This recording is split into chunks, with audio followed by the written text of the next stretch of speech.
are not posted until usually around second quarter, although we're doing it a lot quicker now because of our Munis system. Also, revenues projected are not received or drawn down until second quarter on most state and federal funding.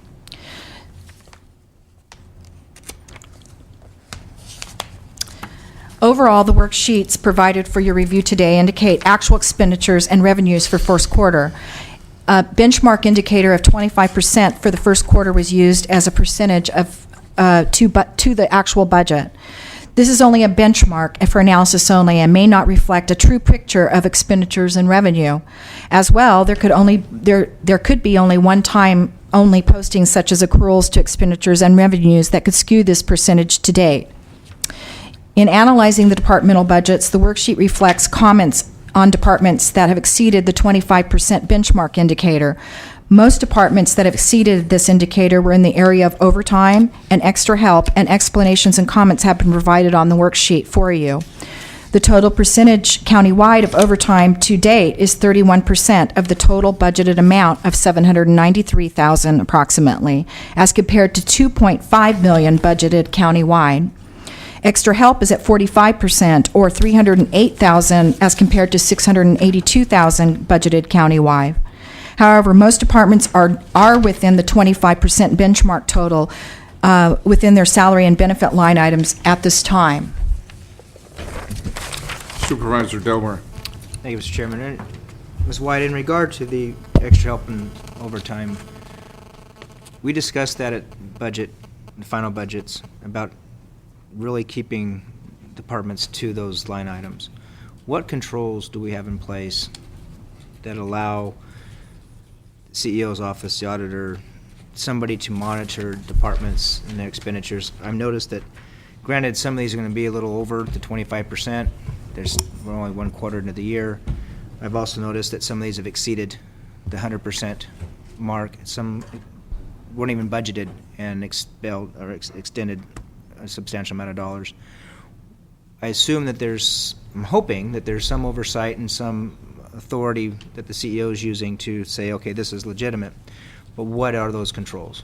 Well, at the present time, within the Munis system, we have controls that are created within the Munis system by series. So we have a control looking at the budget when departments spend a certain amount of money through, but the salaries and benefits line items, for example, in that 1000 series, if they go over, it looks at that series, and the authority to expend is monitored by the auditor controller's office and looked at when they go over their budget. In addition, Munis system does allow, but we haven't really implemented yet, to basically send out a warning. Basically, I can get flagged to know when departments can go over that. We haven't really implemented it because we haven't really monitored it that closely. Now, we look at the fiscal reports on a quarterly basis, and at that time, I get more in-depth, especially at mid-year and third quarter, more in-depth comments and reports back from the departments as to why. But on a daily basis or a daily routine basis or even a weekly basis, we don't monitor the budgets with the exception of by 1000 series if they go over. So this new accounting system that we spent buku bucks for, that was going to be the save-all for the system, cannot tell us when we're exceeding a line item? Yes, it can. We just didn't set it. Shouldn't we be doing something like that, though? If the board said keep tighter controls on overtime and extra help, two substantial items within the 1000 series. If we're only monitoring the 1000 series, that doesn't give us a true picture. So I would hope that we're monitoring a little closer the extra help and the overtime, and if any department's exceeding their budgetary amount, then there better be some authorization that the CEO gave, if that's possible, because of extenuating circumstances, or we quit paying the bills and the department heads are held accountable.